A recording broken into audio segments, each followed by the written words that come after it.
Ada for not wanting my in-laws to take over my baby and for refusing to move in with them? Posted by you/public_edge6210. Me, 30F, and my husband, 31M, have been married for almost 3 years and have an 8-month-old baby boy. Ours was an arranged marriage, and I genuinely got lucky. My husband is kind, supportive, and very understanding. My husband is the eldest of 3 sons. His 2 younger brothers live abroad. Since my in-laws don't have a daughter, they treated me very well from the beginning, and overall they are good people.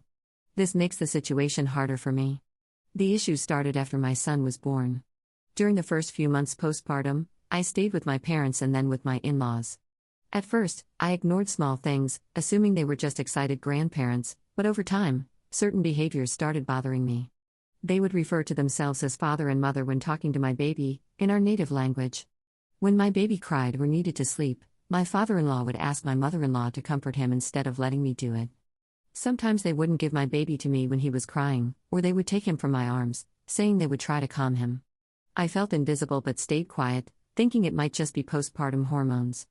After we moved to the city where my husband works, it got worse. We video call them daily. Whenever my baby cries, my father-in-law says things like our baby is sad because he's missing us or that the baby is all alone there, even though he's with his parents.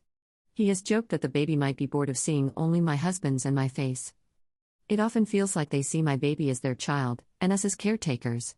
They also constantly insist the baby looks only like their side of the family and dismiss any resemblance to me, even in obvious cases. My husband noticed this too and admitted it bothered him. He corrected his father once, but it didn't stop. Eventually, I started correcting my father-in-law every time he called himself dad, and he finally stopped. They visited us twice after we moved, and both visits were extremely stressful due to constant boundary crossing and comments about our parenting.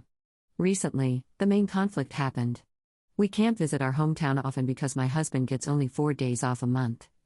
Now my in-laws want us to quit our jobs and move permanently into their home so they can be close to the baby.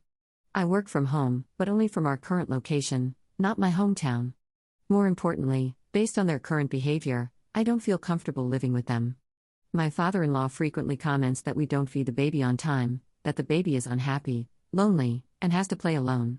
I told my husband I'm not comfortable living with them because I feel they won't allow us to raise our son the way we choose.